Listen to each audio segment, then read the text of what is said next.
That afternoon, I was half distracted, typing up a grocery list on my phone while wiping sweat off the back of my neck. The air was thick and muggy, and the moment I killed the car's AC, the seat heated up like a frying pan.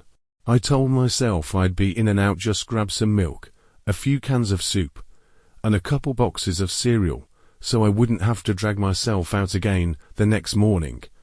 The supermarket doors slid open with a blast of cold air that pressed the summer heat back outside. I grabbed a cart and drifted through the produce section, picked out a few carrots, then loaded up on canned soup before heading toward the dairy aisle.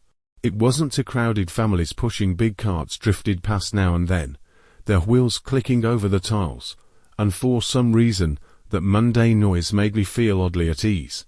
I was standing by the milk fridge when I noticed a man a few feet away, bent over, reading the discount signs. He wore a baggy khaki jacket and pants with dark, damp patches on the cuffs. His cart was completely empty except for a cheap water bottle, the cap screwed on, dripping steadily onto the floor. I frowned at it for a second, then looked away. Not my business. I wandered up and down a couple more aisles, filling my cart with boxed meals and frozen pastries. When I stopped at the bread rack to pick out some sliced toast, I heard soft wheels behind me. Instinctively, I glanced over my shoulder. It was him again, same empty cart, same leaking bottle. This time, he was staring right at me. His mouth twitched like he was about to smile, but he turned quickly and pretended to read the shelf labels. I didn't want to think too hard about it.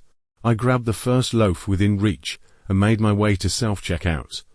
There were only 3 people in line, and as soon as I stopped moving, a weird tension in my chest seemed to ease up a bit. But then I heard it again, that faint squeak of shoes on tile. He was back, standing a few feet behind me now. No cart this time.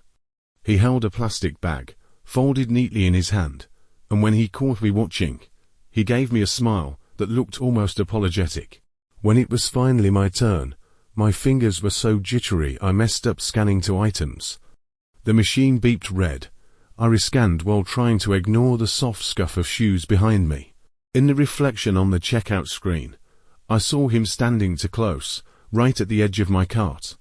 His bag now had a single carton of milk inside, dripping from the corner, leaving spots on the floor by my shoes. I hurried through the last items, swiped my card, shoved everything into bags without caring if the eggs were on top or not. Out of the corner of my eye, I saw him watching my groceries instead of scanning his own. The milk in his bag was crushed now, leaking steadily down his fingers. I kept telling myself, just get outside. Once I hit the parking lot, I'd be fine. I pushed my cart out fast, the sky already turning dusky, overhead lights flickering on and painting the asphalt an ugly pale grey. I unlocked the car with trembling hands, popped the trunk, and heard footsteps sticking close behind me. I tried to pretend I didn't hear him.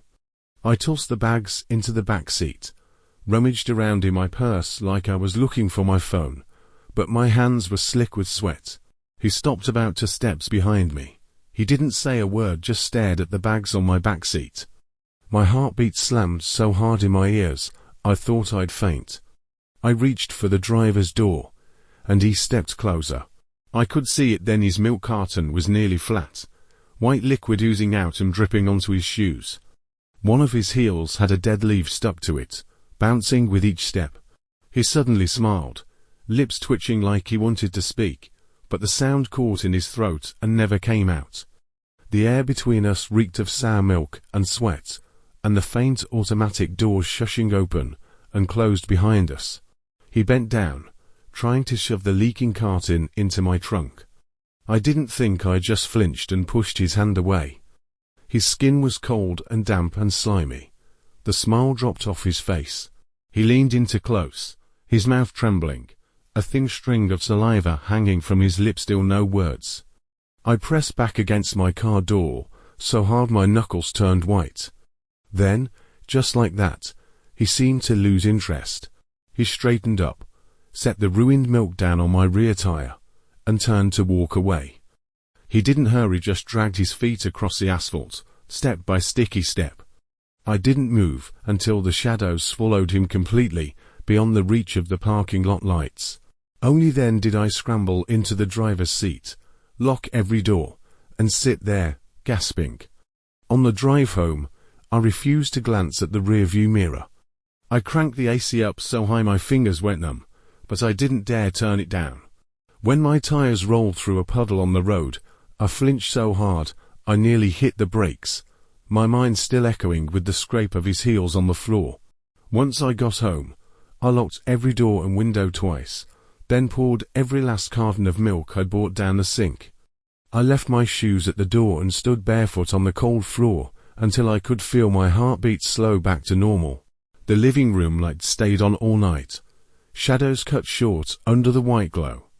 I sat by the couch, listening to the hum of the fridge, and didn't dare close my eyes. After that day, whenever I went back to that supermarket, I always avoided that row of fridges. If I saw someone with an empty cart and a single bottle of milk, I'd turn around and leave, no matter what I came to buy. The cashiers have changed a few times since then. No one ever brought him up again about how someone once tried to put a carton of milk in a stranger's car. And honestly, I never want to know more than that. The year I went to the States on a working holiday to save on tuition, I ended up taking a job on a remote farm. The owner, Daniel, always looked like he was in a hurry. He talked fast, never smiled, and barely looked you in the eye. He gave me a small wooden cabin to live in. Inside was just a narrow bed, a tiny lamp, and a leaky sink. The first morning, I did what the other workers did, pulled on thick gloves and headed to the fields to pull weeds. Once the sun was up, the bugs got loud and relentless, and by noon was covered in dirt and smelled like sweat. Working next to me was Kyle, a guy 2 years younger than me. His biggest joy every day was sneaking off into the shade to eat his peanut butter sandwiches in peace. At dinner, we'd all squeeze around a long table outside the shed, smearing bread with cheap jam, and slicing up apples with plastic knives. Sometimes Daniel would walk by and toss us a box of fresh eggs, saying they were a gift from the neighboring ranch. I wasn't picky. I just liked having people to laugh with, while cursing how damn hot it was. By the third week, things started getting weird. One night I heard footsteps outside my cabin, soft, like someone trying not to wake anyone up. I thought it was Carl sneaking out for a smoke, so I called out, but nobody answered. I didn't think much of it and fell back asleep. Next morning, Carl sat by the field looking pissed. He said someone had been peering in his window and tapping on it all night. I laughed and told him he was imagining things, but he glared at me and muttered, "I'm not the only one who heard it." That afternoon was cleaning up the greenhouse full of tomato seedlings, hot as an oven in there. While trimming some branches, I caught a glimpse of a head outside the glass, just for a second. I pushed the door open and ran out. No one there, just a half-empty bucket of fertilizer and my own damn shadow. Later, over dinner, I asked Daniel if there were any other workers on the farm. He was flipping through a newspaper and didn't even look up. Just said, "Nope, everyone's signed in." That night, the wind was strong enough to make my door creak and moan. I was sitting in bed reading the farm manual when I heard a scratching sound outside, like footsteps, mixed with something clawing at the door frame. I grabbed the wooden stick I kept by my bed, crept over, and peeked through the peephole. Nothing. But then the doorknob twitched, like someone was gently trying it. A cold sweat broke out all over me. I didn't dare open it. I just crouched behind the door with the stick, legs going numb, until I finally crawled back to bed. The next few nights, someone kept tapping on my door, sometimes rattling the window. Kyle and I would meet eyes in the fields the next day, looking half dead from no sleep. The other workers didn't say a word. Most of them were couples sharing a room, and they had bells hanging by their doors. One night at dinner I finally cornered the oldest worker and asked him straight up what the hell was going on. He shoved the last bite of fried egg into his mouth and just said, "Happened before too." "Just ignore it." I asked what happened to the last ones who heard it. He wiped his mouth and said, "The ones who left, left. The ones who stayed, stayed." That night, Kyle and I decided to take turns staying awake. I went to bed first, while he sat by the door playing cards, with the stick across his knees. Around midnight, half asleep, I heard him muttering, "Go away." Then a sudden bang like someone was pounding on the walls. I jumped out of bed to find Kyle pale as a ghost, pointing at the door. Someone was crouched there, staring at me, hand on the doorknob. My head was spinning. I knew we'd lose our minds if this kept up. Next morning I told Daniel I wanted a different room. He didn't even look up from his paper, said there weren't any. I said fine, I quit. He just pressed his lips together and said I could leave, but I wouldn't get paid until the end of the month. I had maybe $50 left in my pocket. I had no choice but to stick it out. That night it poured rain. I dragged my bed to block the door, praying nothing would happen. Of course, it did.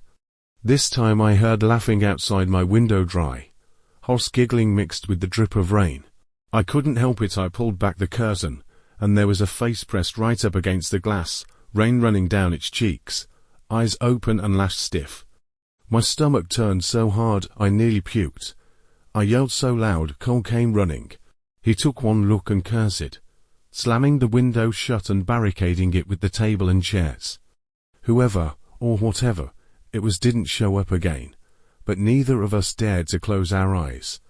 At dawn, Kyle and I threw some clothes in our backpacks and marched straight to Daniel. He was by the chicken coop, staring at us like he didn't understand a word. I dropped my bag on the ground and told him, "I'm leaving. Keep the damn money." Cole nodded. We didn't even eat breakfast, just bolted down the dirt road to the highway. When I looked back, I could still see the greenhouse roof gleaming in the early sun, too bright to make out anything. But I swear, I felt someone was still pressed up against that glass, watching. After 2 hours of walking, we flagged down a pickup at a gas station. The driver listened to us, didn't ask a single question, just said, "Next time, don't take jobs at places like that." Kyle and I looked at each other. Neither of us managed a smile. When that summer was over, I never mentioned working holidays again. If someone asks, I just say, I didn't make much money, but it was worth every penny to get out alive.